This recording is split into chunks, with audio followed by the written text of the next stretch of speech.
इस दुनिया में हर इंसान को अमीर बनना है, हर इंसान को सक्सेसफुल बनना है और हर कोई उसका रहस्य जानना चाहता है। तो रहस्य आपको बताते हैं किताब के जरिए। उस किताब का नाम है थिंक एंड ग्रो रिच। इसे नेपोलियन हिल नाम के ऑथर ने लिखा था। अमेरिकन ऑथर हैं, बड़े फेमस फाइनेंशियल जो बुक्स लिखी गई हैं उसमें से बड़ी फेमस बुक है जिसका नाम है थिंक एंड ग्रो रिच।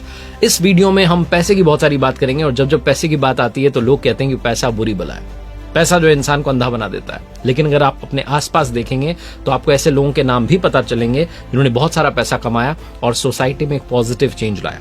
अगर आप बहुत सारा पैसा कमाते हैं और अपने आसपास के लोगों को भी आगे बढ़ने में मदद करते हैं तो आप उस पैसे का सही इस्तेमाल कर रहे हैं, क्योंकि जब तक पैसा नहीं आएगा तब तक बहुत सारी चीजें अपने आसपास बदलेंगी नहीं। पैसा सब कुछ नहीं होता लेकिन बहुत कुछ होता है। नेपोलियन हिल की कहानी शुरुआत में आपको बताता हूं। ये जब 13 साल के थे तो माउंटेन रिपोर्टर नाम का एक न्यूज़पेपर था, उसके लिए आर्टिकल लिखना शुरू कर चुके थे। इनकी जो सोच थी वो नई सोच थी और इन्होंने नए थॉट्स जो हैं इस दुनिया को देने का काम किया। बहुत सारी किताबें लिखी लेकिन थिंक एंड ग्रो रिच उसमें से बड़ी फेमस हुई जिसने इनको पहचान दिलाई।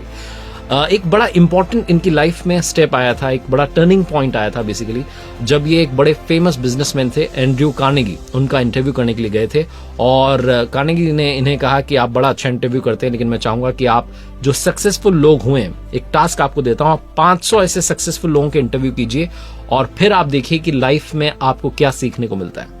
तो उस टारगेट को इन्होंने स्वीकार किया और उस जमाने के जो बड़े सक्सेसफुल लोग थे उनके इंटरव्यूज करना शुरू किए, जिसमें Alexander Graham Bell, Henry Ford, यहां तक कि थॉमस एडिसन, उन लोगों के इन्होंने इंटरव्यू किए और उन इंटरव्यूज में जो इनको कॉमन हैबिट्स मालूम चली उनको ही इन्होंने इस बुक में थिंक एंड ग्रो रिच में 13 स्टेप्स के माध्यम से बताने की कोशिश की है। आप देखना शुरू कर चुके हैं लर्निंग सीरीज सीखोगे नहीं तो जीतोगे कैसे। मेरा नाम है आरजे कार्तिक। आइए शुरू करते हैं। ये बुक की समरी 13 स्टेप्स हैं लेकिन मैं 7 स्टेप्स जो हैं, जो बड़ी स्टेप्स मुझे लगती हैं, उनके बारे में आपको डिटेल में बताऊंगा। उससे पहले 13 स्टेप्स आपको बता देता हूं। पहला स्टेप है डिजायर। आपके अंदर उस लक्ष्य को पाने के लिए इच्छा होनी चाहिए। दूसरा है फेथ यानी कि विश्वास होना चाहिए। तीसरा है ऑटो सजेशन यानी कि आत्म सुझाव, भी खुद को सुझाव भी देना शुरू कीजिए। चौथा है आपके पास में स्पेशलाइज्ड नॉलेज होनी चाहिए।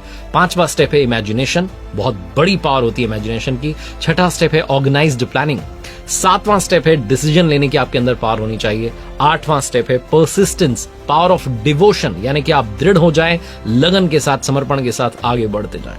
9th स्टेप जो है वो पावर ऑफ मास्टरमाइंड।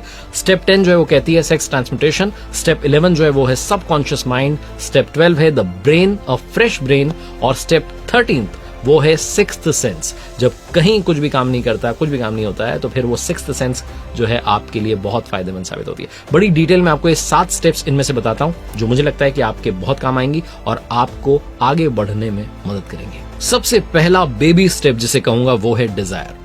अगर आप कहीं जाना चाहते हैं और आपके मन में उस तक पहुंचने के लिए डिजायर ही नहीं है तो कुछ भी नहीं हो सकता है। सक्सेसफुल बनना भूल जाइए। और डिजायर जो होती है उसमें भी बहुत सारी तरीके की डिजायर होती है।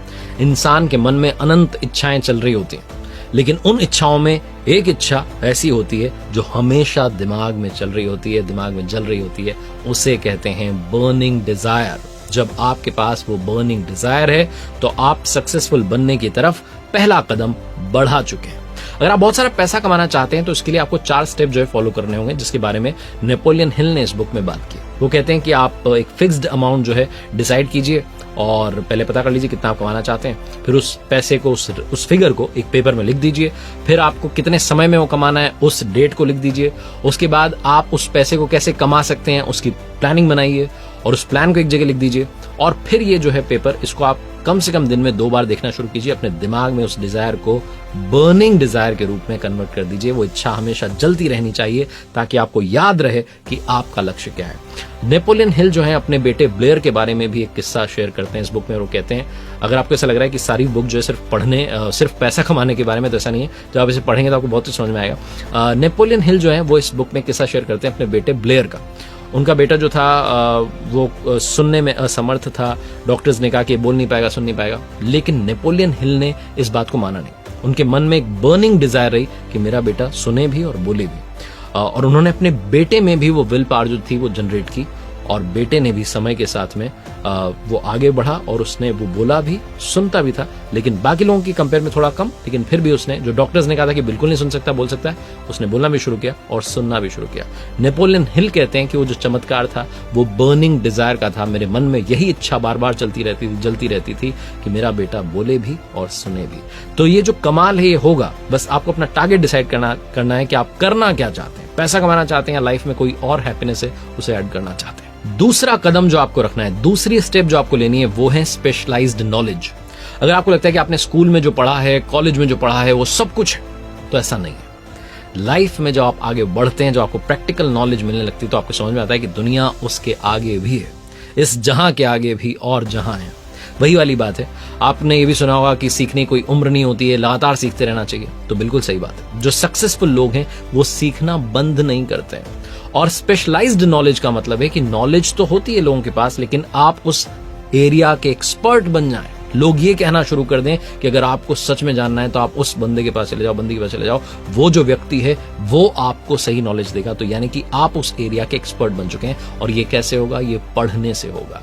बहुत सारे लोग जिनको लगता है कि हमने तो पढ़ लिया कॉलेज में, स्कूल में, अब क्या पढ़ने की जरूरत है, तो आप बहुत पीछे रह जाएंगे। जमाना बहुत स्पीड से दौड़ रहा है, आपको अपना ज्ञान जो है उसी स्पीड के साथ में गेन करना होगा।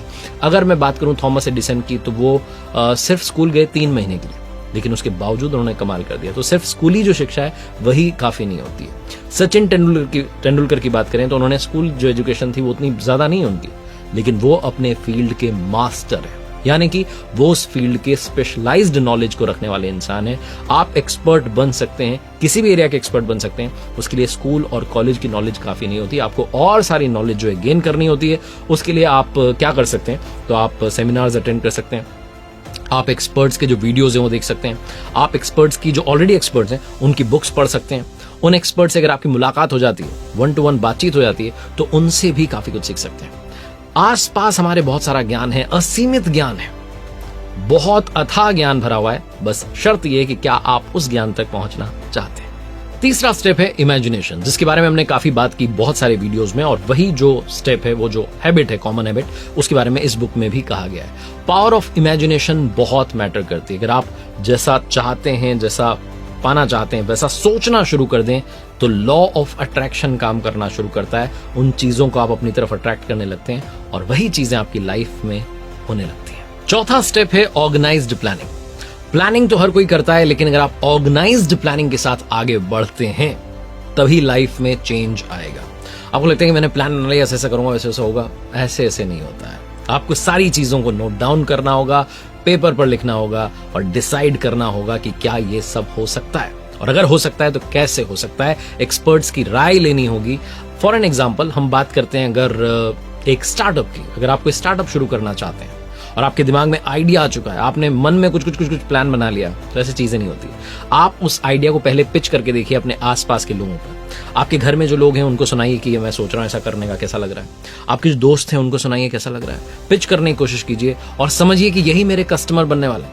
उनके क्या क्रॉस क्वेश्चंस आते हैं, क्या वो सवाल उनके मन में उठ रहे हैं, उन सवालों को समझने की कोशिश कीजिए। आप इतने तैयार हो जाइए कि जब आप स्टार्टअप की दुनिया में सच में जाएं तो फिर आप कमाल कर दिखाएं। आपको पीछे जाने के सारे रास्ते जला देने चाहिए, और वो तभी जलेंगे जब आपकी प्लानिंग जो है वो ऑर्गेनाइज्ड होगी। नेपोलियन हिल भी इस बुक में लिखते हैं कि अगर हम गलत दिशा में जा रहे हैं और सही काम कर रहे हैं लेकिन गलत डायरेक्शन की तरफ जा रहे हैं, फिर वो काम नहीं हो पाएगा। सही काम को सही प्लानिंग के साथ करेंगे तभी वो काम सही तरीके से हो पाएगा। 5वां स्टेप है परसिस्टेंस, पावर ऑफ डिवोशन। जब भी परसिस्टेंट होने की मैं बात करता हूं तो मैं बात करता हूं उन लोगों की जो अड़े रहे, टिके रहे, दृढ़ रहे और कमाल करके दिखा दिया। जिस तरीके से कहते हैं ना कि जो स्टील है उसको बनाने के लिए कार्बन जो है वो बेसिक है, ठीक वैसे ही सक्सेसफुल बनने के लिए जो बेसिक चीज है वो है आपकी पावर ऑफ डिवोशन। आप कितने लगन के साथ आगे बढ़ रहे हैं, सुपर इंपॉर्टेंट चीज है। और कुछ लोग कहते हैं कि मैं तो लगन के साथ आगे नहीं बढ़ पाता हूं, मेरे अंदर तो परसिस्टेंस है ही नहीं, मैं तो टिका ही नहीं रह पाता, बार बार डिस्ट्रैक्ट हो जाता हूं। तो 4 बड़े आसान तरीके नेपोलियन हिल ने इस बुक में थिंक एंड ग्रो रिच में बताए हुए हैं। पहला तरीका कहता है कि आपका गोल फिक्स्ड होना चाहिए। दूसरा तरीका कहता है अच्छी प्लानिंग होनी चाहिए। तीसरा स्टेप जो है वो है आप एक पॉजिटिव माइंड के साथ आगे बढ़ें कि ये सब कुछ होगा जो सोच रहा हूं। और चौथा है आपके आसपास डिटरमाइंड लोगों का ग्रुप होना चाहिए। अगर आप ऐसी संगत में रहेंगे जो लोग आपको बार बार डिस्ट्रैक्ट कर रहे हैं, आपको दूसरी चीजों में लगा रहे हैं, तो कभी भी आप परसिस्टेंट नहीं बन पाएंगे, कभी भी आप सक्सेसफुल नहीं बन पाएंगे। ऐसे लोगों के साथ रखिए ऐसे लोगों का साथ रखिए और ऐसे लोगों के साथ रहिए जो आपकी तरह ही सेम अप्रोच लाइफ में रखते हैं, फोकस्ड गोल के साथ आगे बढ़ रहे हैं। वो आपको भी आगे बढ़ने के लिए मोटिवेट करेंगे, इंस्पायर करेंगे। सिक्स्थ जो स्टेप है जिसके बारे में बात करना चाह रहा हूं वो है फ्रेश ब्रेन। हम इंसानों को जानवरों से एक ही चीज अलग करती है, वो है हमारी ब्रेन, हमारा दिमाग, जिसका इस्तेमाल करके इंसानों ने इस दुनिया को बदल दिया है और हम मंगल पर पहुंचने की बात कर रहे हैं। फ्रेश ब्रेन का अगर आप इस्तेमाल करते हैं तो आप कमाल कर जाएंगे। फ्रेश ब्रेन का मतलब है फ्रेश आइडिया, फ्रेश अप्रोच के साथ आप आगे बढ़ते हैं तो आप दुनिया में रिच बन सकते हैं। यही इस बुक में बताया गया है। जैसे कहा जाता है, आपने कहावत सुनी होगी कि बॉडी बिल्डिंग करनी है तो डंबल उठाइए, और अगर आपको ब्रेन बिल्डिंग करनी है तो बुक्स उठाइए। अपने आसपास ज्ञान जो, जैसा मैंने बताया कि असीमित है, उसके पास पहुंचिए और कमाल करना शुरू कीजिए। आपको बहुत सारी जब नॉलेज मिल जाएगी तो आपके दिमाग में वो आइडियाज आने लगेंगे जो इस दुनिया को और बेहतर बना सकते हैं और आपकी लाइफ को कंप्लीटली चेंज कर सकते हैं। और जैसा मैंने बताया कि बुक में 13 स्टेप बताए गए हैं, लेकिन हम 7 बड़े स्टेप के बारे में बात कर रहे हैं, तो आखिरी में बात कर लेते हैं जो 13 स्टेप बताया गया है, सिक्स्थ सेंस। नेपोलियन हिल ने कहा कि सक्सेस की जो सीढ़ी है उस पर ऊपर की तरफ भीड़ नहीं होती है। जो 12 स्टेप बताए गए उनको अगर आप सही तरीके से अपनाएं तो 13वें स्टेप पर पहुंचेंगे जिसका नाम है सिक्स्थ सेंस। कहा जाता है कि अमीर बनने के लिए सिक्स्थ सेंस का इस्तेमाल करना ही चाहिए। हर इंसान में 5 इंद्रियां होती हैं, साइट, स्मेल, हियरिंग, टच और टेस्ट, लेकिन सिक्स्थ सेंस जो है वो हमारे सबकॉन्शियस ब्रेन में छुपी होती है। कभी आपको ऐसा लगा कि आप एग्जाम देने गए और आपने सोचा था कि इस क्वेश्चन आ सकता है, वही वाला क्वेश्चन आ गया और क्वेश्चन पेपर सॉल्व करते आपने कहा यही तो मैं सोच रहा था। ऐसा हो जाता है। बड़े बड़े फाइनेंशियल जो एडवाइजर्स हैं वो कई बार सारा डेटा एनालाइज करते हैं और आगे बढ़ते हैं, लेकिन तभी उनका पैसा डूब जाता है। और कुछ लोग होते हैं जो सिक्स्थ सेंस पर काम करते हैं और कमाल करके दिखाते हैं। वो आपके उस अवचेतन मन की आवाज होती है जिसको आपने सुनना आना चाहिए। इसी को फीलिंग कहते हैं, गट फीलिंग कहते हैं, इसी को इंस्टिंक्ट कहते हैं। और अगर आपके पास में बिजनेस आइडिया है तो कई बार आपका सिक्स्थ सेंस आपको इशारा कर रहा होता है कि ये जो आइडिया है ये कमाल करके दिखाएगा। बस आपको उस आइडिया के बारे में सोचना है, उसको प्लानिंग के साथ में एग्जीक्यूट करना है और फिर कमाल हो जाएगा। सिक्स्थ सेंस को समझना आसान नहीं है, फिर भी अगर आप प्रैक्टिस करते हैं तो इसे आप समझ सकते हैं।